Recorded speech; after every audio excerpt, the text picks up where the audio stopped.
Elsie, Mr. Dubonnet greeted her grimly, taking off his black helmet. He stayed on the porch. Is Homer home?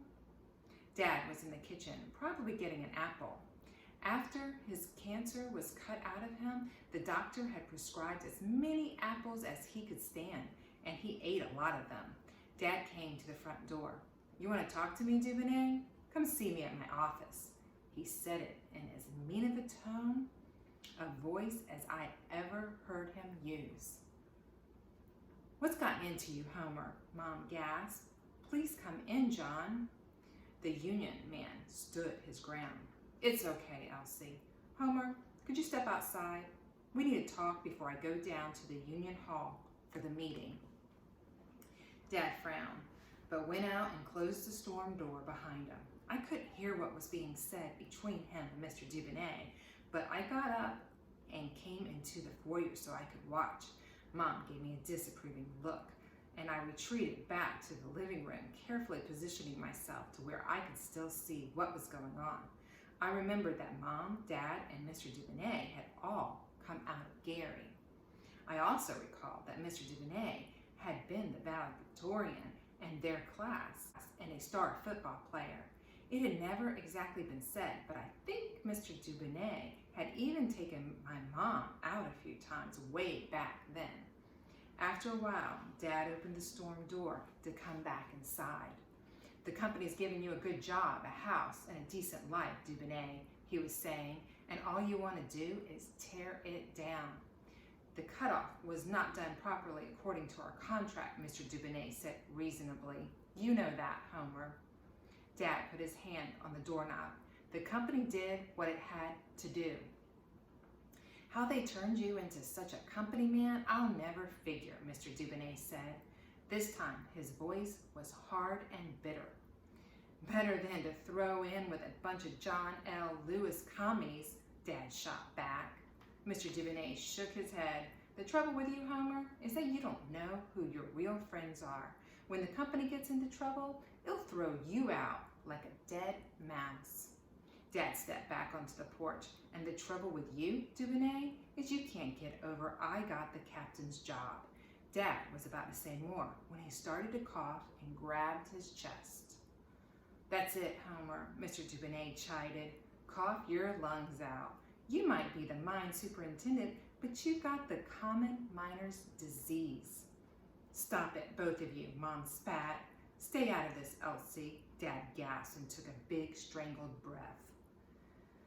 Look at him, Mr. Dubonnet said to my mother. You think the company cares anything about his lungs or anybody else's? Hell no. This is what the great captain did for us with his continuous miners. Dad shook his head and searched for air. You lay off the captain, he gasped. He was a great man. I've got allergies, that's all. Look at my daddy. Look at yours too. They worked in the mine all their life, and they never had any problem with their lungs. Our daddies dug coal out with pigs, Homer, Mr. Dubonnet said, back to being calm again. The continuous miners grind the coal up, fill the air with dust. After we get this cutoff settled, it's the next thing I want to talk to you about. We need some way to protect the men from the dust. I'll thank you to get off my porch, Dad choked. John, maybe it would be best, Mom said softly, putting her hand on Dad's arm. He shrugged it off. Mr. Dubonnet put his helmet back on. Elsie, you're a fine woman. I always thought you deserved better. He turned and went out the gate and walked across the street toward the gas station. Dad lurched back inside and slumped into his easy chair. Damn Union John L. Lewis, son of a bitch, he muttered. Still thinks he's the great football player. Well, I could have played, but I had to work, picking coal at the tipple after school. I know that, Homer, Mom said, watching him from the foyer. Her gentle tone surprised me. Dad's hands were trembling as he reached for his paper. You're a good woman, Elsie, he said. I know that too, Homer, she replied softly. You could have had your pick. I did. She looked at me, probably not just noticing I was in the room. Go to your room, she barked. Study. I nodded and went upstairs 2 steps at a time. Outside, a line of cars rumbled into the gas station, and I looked out the window to see what was going on.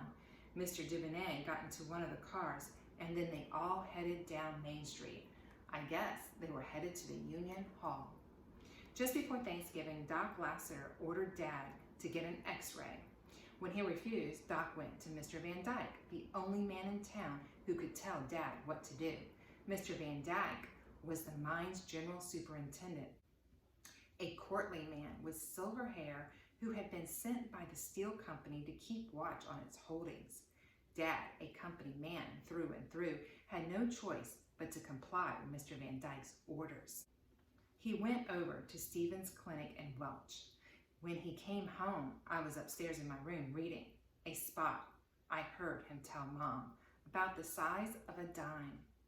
"Oh, Homer, for God's sake," I heard her say in a small and worried voice. I hadn't ever heard her use before. "What are you going to do?" "I'm not going to do anything," he replied blandly. "Why are you looking at me like that? Don't worry about it. I'm only telling you because you'll find out anyway. The only way to keep a secret in this town would be if I tore down every backyard fence in it." Dad went into the living room and sat down and snapped open the Welch Daily News.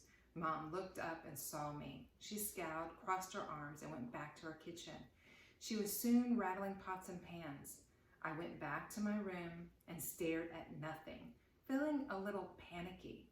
I'd been around Coalwood long enough to know miners with spots on their lungs were supposed to quit the mine.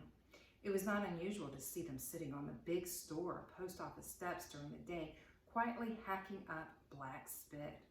For some reason, if it was their lungs that made them quit, they were allowed to stay in Coalwood as long as they could afford the rent for their houses. But I never imagined the common disease of mine could affect my dad. He seemed far too tough for that. He had a spot on his lungs the size of a dime. But I'd have to ask somebody about how bad that was. Maybe Roy Lee, his older brother, worked up around the face where the coal dust was the thickest. Yes, I would ask Roy Lee. He would know.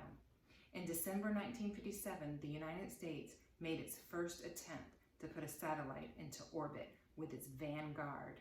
I saw the result on television. Vanguard managed 3 tentative feet off the pad, lost thrust, and then blew up. According to the papers, the whole country was shocked and disappointed. I was too. I read some newspaper editorials and listened to the television commentary that wondered if perhaps Western civilization itself might soon be at an end with the technological superior Russians taking over. I might have worried even more about Vanguard's failure if I had had rocket problems of my own. Vanguard, after all, had managed to fly a yard higher than I had. There were a lot of smart people working on that project, and I guess they'd figured things out sooner or later. I, on the other hand, was all alone. That's why I decided, like it or not, I had to talk to Quentin.